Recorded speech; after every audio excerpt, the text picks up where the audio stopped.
반갑습니다. 대기업에서 재무와 가치를 집중적으로 분석하는 멘토 윤수명입니다. 이번에 할 종목은 태양금속이고요. 태양금속 같은 경우에는 한동훈 관련주로 한 번씩 급등하는 그런 부분이 있어요. 근데 한동훈 관련주보다 중요한 부분이 있습니다. 오늘 한동훈 테마 관련된 부분으로 주가가 어떻게 올라갔는지 볼 거고요. 그리고 중요한 이것은 이제 주가와 함께 가는 바로 재무지표인데요. 태양금속 같은 경우에는 주가와 이제 연동이 잘 되는 재무지표가 많습니다. 이 부분들을 다 말씀드릴 거예요. 태양금속 주주분들께서는 이 부분들을 좀 잘 숙지하셔가지고 만약에 투자를 한다고 하시면 도움이 많이 될 겁니다.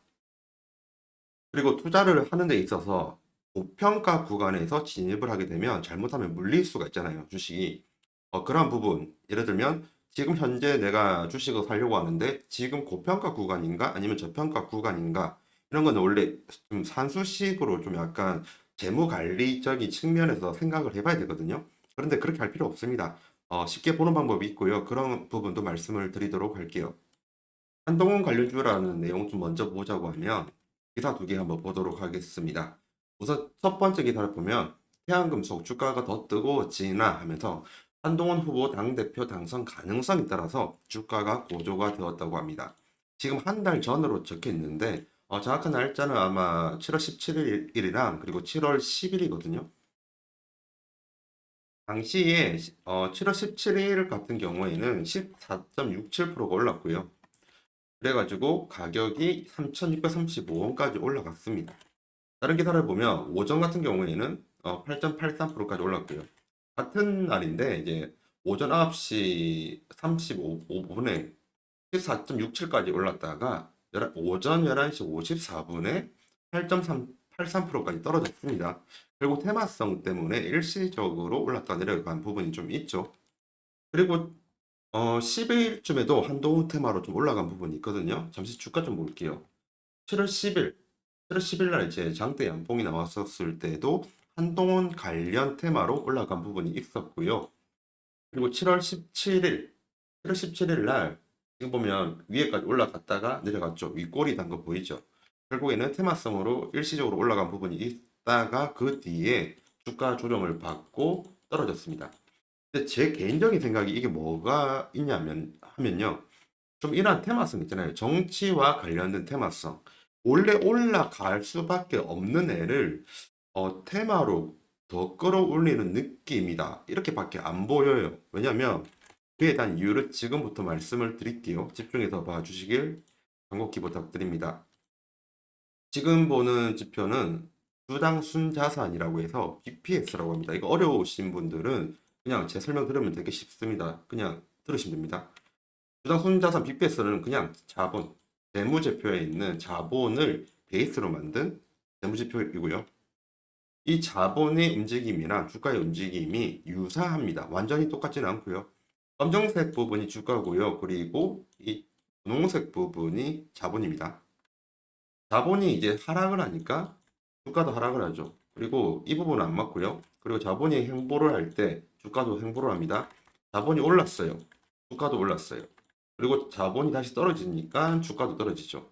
이런 식으로 좀 유사한 흐름이 있습니다. 그러면 추가적으로 더 보도록 할게요. 한 재무지표 4개 정도 봐야 되거든요. 두 번째 재무지표를 본다고 하면 EPS입니다. EPS도 안 어려워요. 주당 순이익인데 그냥 당기 순이익을 베이스로 만든 재무지표다. 이렇게 이해를 하면 되고요. 쉽죠? 말 그대로 이제 당기 순이익이 줄어든다. 이런 내용이에요. 그래서 보겠습니다. 당기 순이익이 줄어드니까 주가도 떨어지고요. 그리고 당기 순이익이 올라가니까 주가도 따라가요. 그 다음에 당기 순이익이 떨어지죠. 주가도 같이 떨어지죠. 당기 순이익이 같이 올라가니까 주가도 올라갑니다. 정비례 관계죠. 그리고 여기에서 볼 수 있는 거는 좀 중요한 의미가 있어요. 뭐냐면 다른 업체들 같은 경우에는 주가가 이 앞에 있거든요. 뭔지 알겠죠? 선행, 원래 주가는 실물 자산보다 선행을 하는 경우가 많아요. 근데 지금 태양금속 같은 경우에는 단기 순이익이 먼저 올라가기만 하면 주가가 따라옵니다. 후행한다는 거죠, 주가가.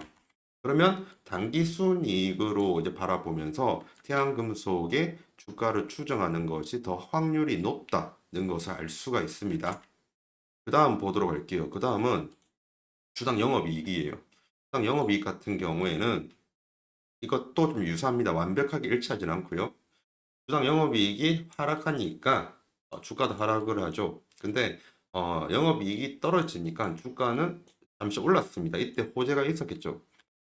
그러다가 이제 그 영업이익이 올라가니까 주가도 다시 같이 올라가고요.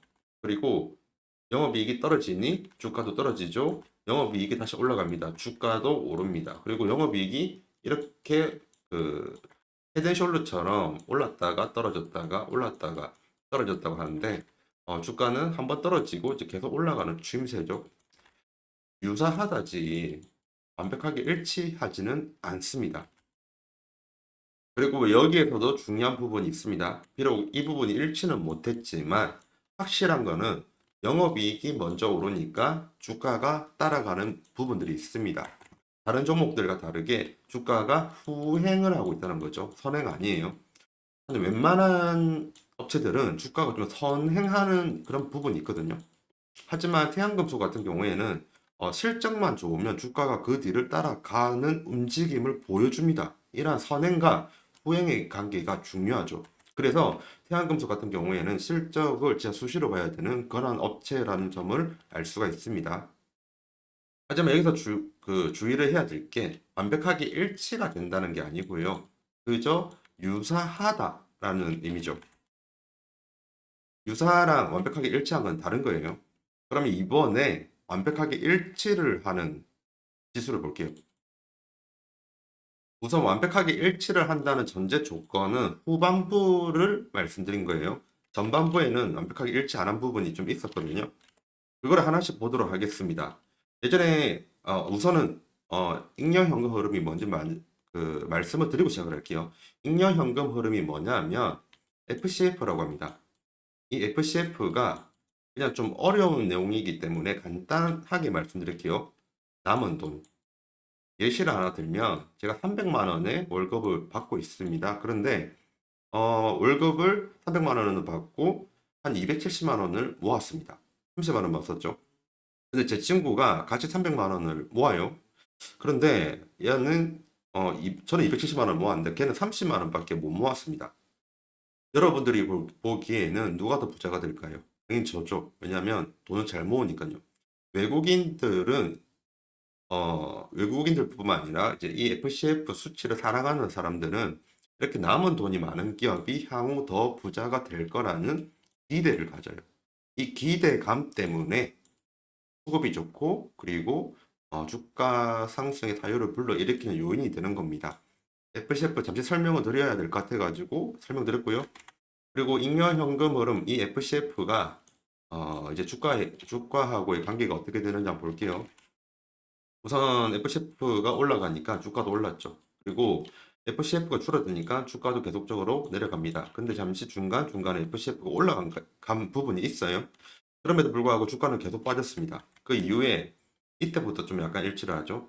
FCF가 올라가니까 주가 올랐고요. FCF가 줄어드니까 주가 떨어졌고요. FCF가 올라가니까 주가가 오르고요. 다시 FCF가 많이 오르니까 주가가 따라서 올랐습니다. 그리고 FCF가 많이 줄어드니 주가도 떨어지죠. 다시 FCF가 완전 올라가니까 주가도 엄청 올라갑니다. 향후 FCF가 엄청 떨어지죠. 그래서 주가가 조정을 받았고요. 그 뒤에 FCF가 오르니까 주가도 따라서 오릅니다. 완벽하게 일치하죠. 후반부부터는 약간 이때부터네요. 후반부부터는 완벽하게 일치를 합니다. 이 FCF가.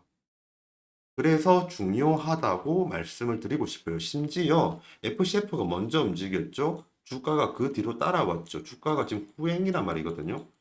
그러면 이 회사에 FCF가 올라가면 주가도 올라갈 확률이 높은 상황이다라는 것을 추정할 수가 있습니다. 그러면 이 FCF가 올라가려면 뭐가 중요하냐 하면요. 결국에는 하나밖에 없어요. 영업이익이 올라가야 돼요. 그래서 이 흐름이 유사했던 거예요. FCF의 공식이 영업이익에서 단가상각비를 더해요. 감가비를 더한 다음에 그 설비 투자를 빼고요. 그리고 그 다음에 순운전 자본의 증감 이런 식으로 하긴 해요. 이걸 꼭 아실 필요 없습니다. 그냥 정확한 내용을 알려드리고 싶어서 적은 거지. 이거 이해하실 필요도 없고 암기하실 필요도 없어요. 그냥 영업이익이 올라가고 감가상각비가 예전에 컸었으면 그러면 FCF는 올라간다. 이 부분을 알려드리고 싶어서 적은 거예요. 한마디로 영업이익만 잘 올라가면 결국에는 FCF가 올라간다. 이 부분을 알려드리고 싶어서 적었던 거고요. 결국 FCF가 오르면 주가도 무조건 따라온다가 정답이잖아요. 그러면 이 FCF가 올라가려면 영업이익이 올라가는 것이 필수다. 이 부분을 말씀드리고 싶었습니다. 마지막으로 지금 현재 태양금속의 주가가 고평가인지 저평가인지 이 부분도 좀 말씀을 드릴게요. 지금 보는 자료는 PBR 밴드입니다. 자본을 기준으로 만든 그러한 밴드 차트이고요. 상단의 녹색 보이죠? 이 상단의 녹색이랑 하단의 녹색이 있는데 이 상단의 녹색에 가까울수록 고평가라고 하고요. 이 하단의 녹색이 가까울수록 저평가라고 해요. 그 이제 PBR 배수는 밑에는 0.44, 1.39이고요. 그러면 지금 현재 태양금속의 PBR 밴드로 봤었을 때 태양금속은 지금 위에 있는 녹색에 가까이 있는 상태라서 고평가 구간에 있습니다. 이 부분은 주의하시면서 투자를 하시고요. 이렇게 봤었을 때 팁을 하나 더 말씀드릴게요. PBR 밴드의 하단에 닿이잖아요. 안으로 들어오려고 하는 성향이 있어요. 그리고 PBR 밴드의 상단에 닿이잖아요. 혹은 여기. 그러면 안으로 들어오려고 하는 성질이 있습니다. 이런 성질도 보시면서 만약에 주식을 하신다고 하면 도움이 될 것 같습니다. 우선 PBR 밴드 상으로 보면 태양금속은 고평가 구간에 있다라고 말씀을 드리고 싶습니다. 정리를 한번 해볼게요.